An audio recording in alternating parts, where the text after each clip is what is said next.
Picture this. You see a request for proposal on your go-to website. If you're a development consultant, maybe it's on unjobs.org or UNGM or DevX or Relief Web, wherever you normally go to get information on opportunities. So you see a request for proposal, you assess it and realize that it's in your space, you download it, and you begin crafting your response.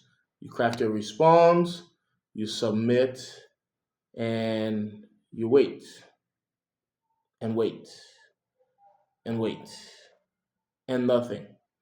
Well, depending on the platform you submit with, maybe you get a feedback that says, sorry, you weren't selected. Maybe not.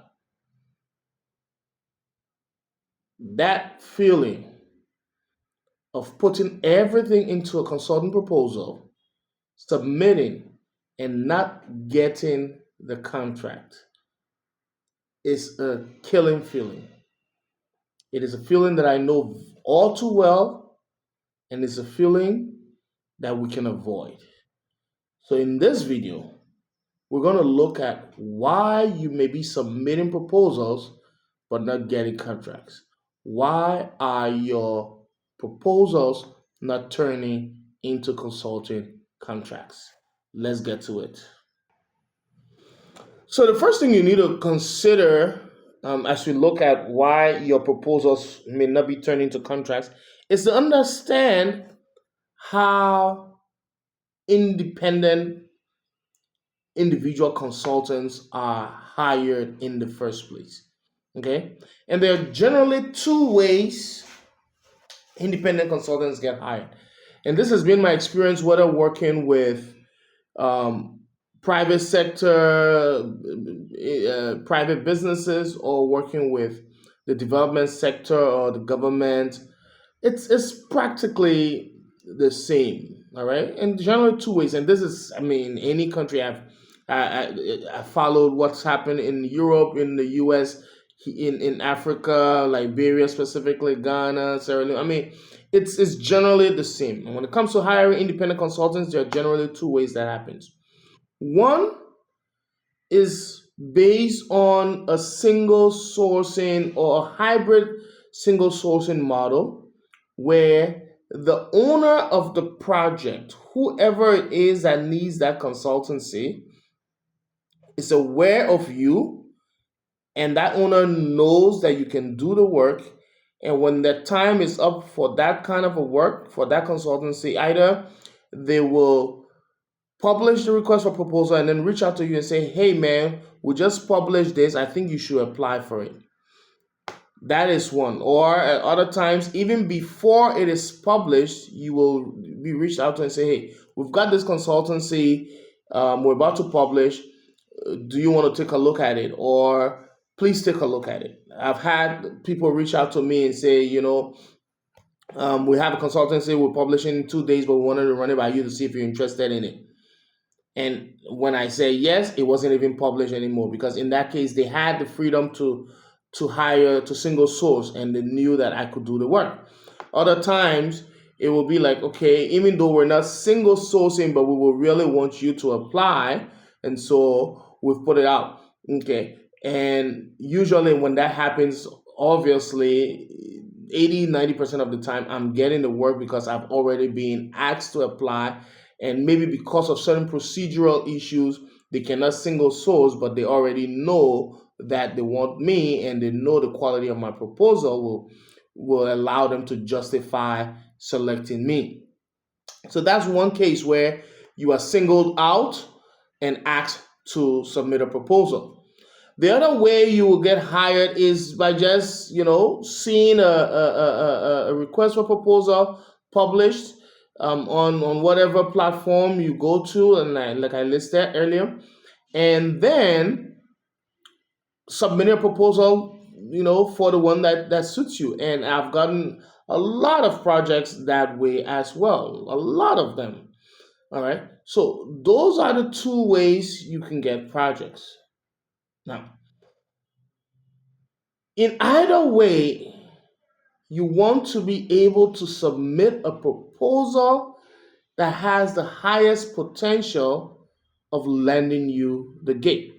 In the first option, if the quality of your proposal is not strong, even though you were asked to apply, if somebody else with a stronger proposal applies, sees the opportunity and applies, you could be kicked out. The panel could score that person higher than you.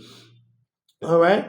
And obviously, if you're not asked to apply and it's an open competition, then it comes down to the quality of your proposal. So the other thing is, in my experience, it's important to prepare yourself mentally, and that is to say, do not expect to win every proposal. So that's the mental part that we need to talk about. It is not every proposal you submit that you're going to win. So get that at the back of your mind. I'm at 1 out of 3, 1 out of 4. When you first start, aim to do 1 out of 6. Okay, and as you get known, your ratios, your win rates get higher. Okay, so get that as well. But now, how do we make sure we win more of these projects? And like I said, it comes down to the quality of your proposal. So if you are not sending the right quality proposals, you will send proposals, but they will not turn into contracts. And so if you're wondering why your proposals are not turning into consulting contracts, a client, it's most likely because of the quality of your proposal or your authority in the space, which you can communicate in your proposal. I hope that makes sense. So let's get to it. What is the function of a proposal? A consulting proposal exists to demonstrate to the potential client that you understand what they are looking to achieve, and 2, you are the best person to help them achieve that. Okay, so let's go back. Let's get that first. The function of your proposal is to demonstrate. Actually, the key function of the proposal is to demonstrate that you are the best person to help that client achieve what it is that they want to achieve. And the way you demonstrate that is by showing that you understand what they want to achieve. And the best way to show that you understand what a person or an organization wants to achieve is to understand why they want to achieve it. You understand the reason behind what they want to achieve, then you definitely communicate that you understand what they want to achieve. So let's give it as an example. Say you are an environmental economist, and there is a consulting opportunity to do a cost benefit analysis for forest conservation in a particular community or in a particular region of a country. What the client wants is a cost benefit analysis. That's what they want to achieve. They want to be able to determine what the costs and benefits are in relations to preserving the forest and having the community engage in activities that will keep the forest versus depleting the forest for logging or other activities, right? That's what they want to achieve. But if that's all you focus on, you will submit a weak proposal. If your proposal is just about, okay, we'll do this is how we'll do the cost benefit analysis, we'll do some desk reviews, and then we'll come back and we'll do some consultations, key informant interviews, a focus group discussions, and then we'll analyze the feedback. All of that process is good. But any other consultant can write that same process down. And especially in the age of artificial intelligence, it doesn't take long for anybody to develop a process-based proposal. But the real question that you want to answer in that proposal to demonstrate your authority and your expertise in that space, and to indicate that you are the best person to do the work, is to demonstrate your understanding of why the client wants that cost benefit analysis done. You see, when you can go behind the desired outcome, the reason why do they want this cost benefits analysis? Okay, well, maybe the client wants to reduce, they want to contribute to the reduction of carbon footprints, and they believe that the community has a better chance of doing that. So what are they thinking? How is the community contributing to forest a carbon footprint? Now, this is just a hypothetical situation I'm giving, all right? So you want to understand the why. Maybe it's some pain points you're facing. Maybe let's say you're a logistics consultant, and the client wants to streamline the supply chain in a particular area. Maybe a manufacturing company wants to streamline their supply chain. Why? There has to be a pain point. There has to be something that is paining the institution, maybe costing them money or time or both, that has led to the desire to do this. Your job is to demonstrate in your proposal that you understand why they want to make that change. When you can do that, then you obviously demonstrate that you are an expert who understands, who gets the client, and now you are able to help the client solve their problem. I hope this is making sense. Another example is, let's say you are a content marketing consultant, you are a content marketing strategist and content creator, and you want to help, or you work with companies in what in marine construction, right? And you want to create content, or you want to help your clients create content that brings in more contracts. Well, you want to show to that marine construction company that you understand the pains that they deal with. For instance, one pain in the marine construction sector has to do with meeting safety regulations and safety compliance. It's a time consuming process, and the marine business is expensive. Therefore, every hour spent on meeting compliance obligations, it's costing that firm $1,000 or more. So, based on that, your understanding of this pain, you can demonstrate to them that, hey, I want to come in and help you. My proposal is to help you streamline your compliance regulations, or I want to help you develop an AI solution to ensure that you are always compliant when it comes to HSE regulations, and that the team is always up to date. Something of that sort. By the way, this is a great business opportunity if you're into AI solutions as a consultant. Then definitely the sectors that are heavily compliant, you can develop AI solutions that will help them streamline their compliance audits and ensure that they are always on top of it, because you can easily forget. All right. So the key here is understanding why your client or your potential client wants the solution that they've asked for, and be able to provide that understanding, to demonstrate that understanding in your proposal. Okay. When you do that, then of course you position yourself to be the top. All right.